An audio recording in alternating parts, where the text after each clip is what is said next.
welcome back to A Handsome Square Goes on an Adventure. This will be the fourth and final part of this video. It's been a while since I've updated this, and I would like to complete this series because this game is one of my favorites on the Atari 2600.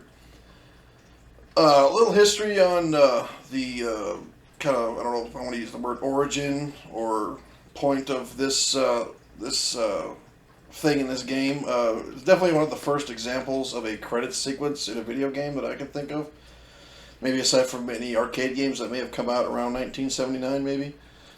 But a little history on this. From what I understand, Atari as a company, they did not like giving their programmers, or at least letting the programmers put themselves, as far as putting their names or credit into the game.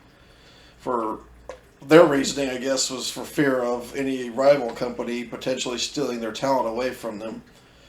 And interesting thing about this policy was that there were some employees that kind of got disgruntled about this and broke off from Atari to form their own company, little company called Activision, which for nowadays I think their most popular game still is Call of Duty.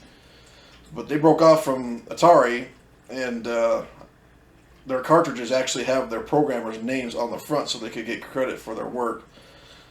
So that's cool and all. And then like I said, I don't know if the guy who programmed this particular game, Warren Robinette, felt the same way. Maybe he did. I don't know, but.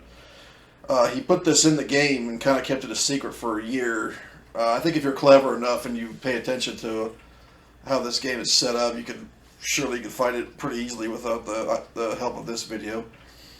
But yeah, it's kind of a cool little thing. As far as it being the first Easter egg, I'd say it's kind of debatable because I've played older games that have kind of some weird stuff put in. Because I think it's just an example of a programmer kind of getting creative with their work and putting weird stuff in there. The earliest example I can think of is Space Invaders for the arcade. There's actually a trick. You can consider this a trick, but it seems intentional.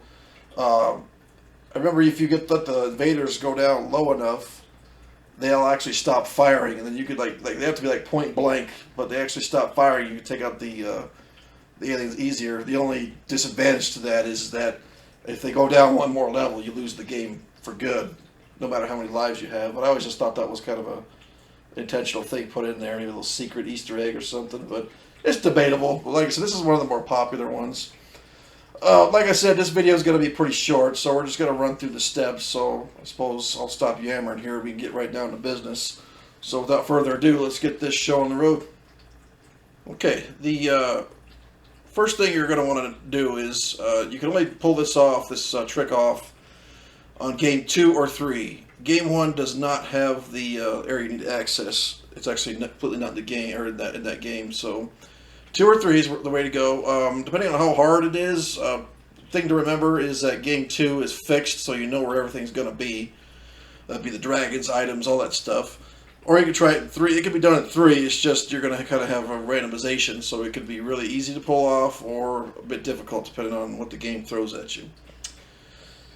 Okay, so for the first step that you want to do to make this easier on yourself is to make sure to go ahead and seek out and kill all 3 dragons.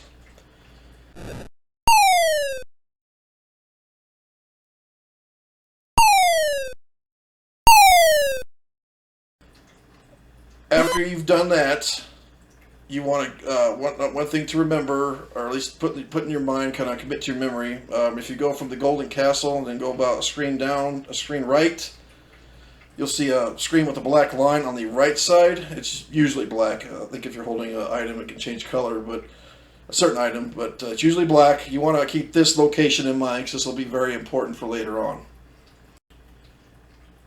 Then for the next step, you're going to want to make sure you got the purple bridge.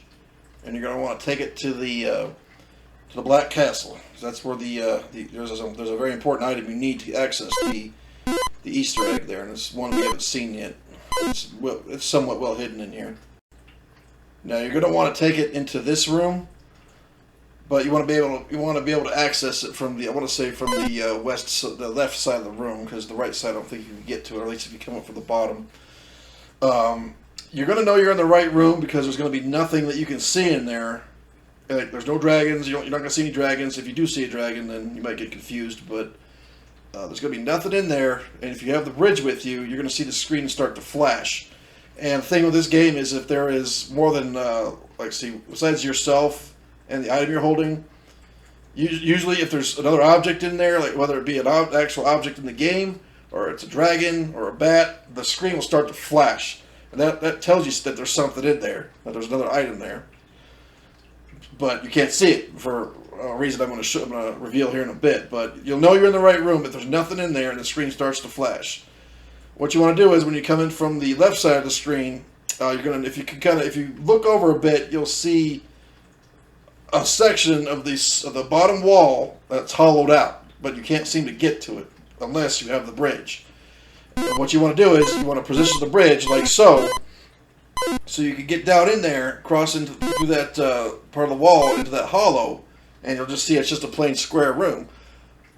But if you start to go into the bottom right corner of that room, you'll hear that beeping sound that looks like you picked up sounds like you picked up an item, and you did. And if you go out of it, if you leave that room, you'll see that you have a little tiny gray-looking dot following you around. That's the item you need to access the secret, the Easter egg.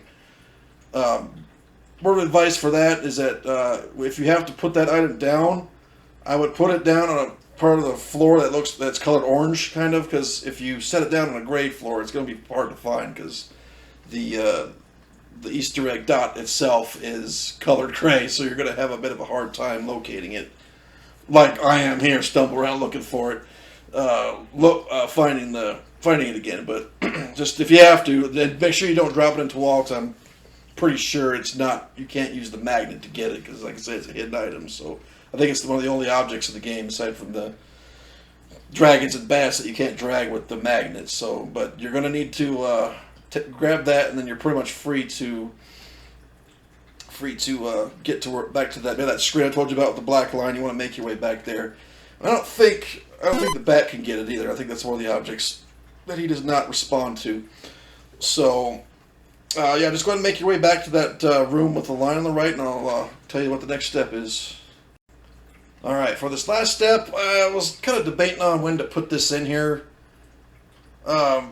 Maybe this isn't a good spot for it, maybe it is, I don't know. But in order to get this thing also to work, you need to have not only that gray dot, but you have to have two objects sitting in this room.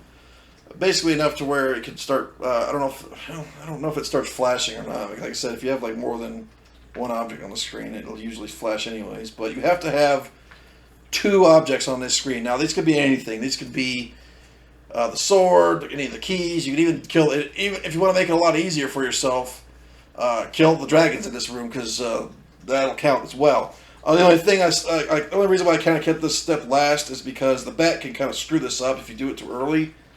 So, I mean, you could do this, go grab the dot real quick, and then come back. I'll leave that up to you.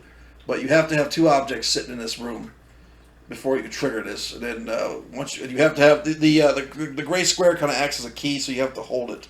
So once you have your two objects in place, you're going to want to go right through the black line, and then it'll take you to the secret Easter egg room, it shows you who the game was programmed with. And yeah, it's not that extravagant, but I'd say for an Atari game it kind of is. But this is pretty much it. This was the big secret that Mr. Robinette, put into the game for, like I said, he let it sit for a year before revealing it. And I honestly don't know what happened after that, if he ever got fired or if they didn't care or whatever. But anyways, that's pretty much it. And there's not much else to say about it. But this is just like kind of an instructional video on how to trigger this trick, and I hope it was helpful in some way. Like I said, any questions you can shoot, if you want, you can shoot something in the comments or whatever. But I appreciate anybody who's watched this 4-part series. If you haven't checked out the other videos, check them out.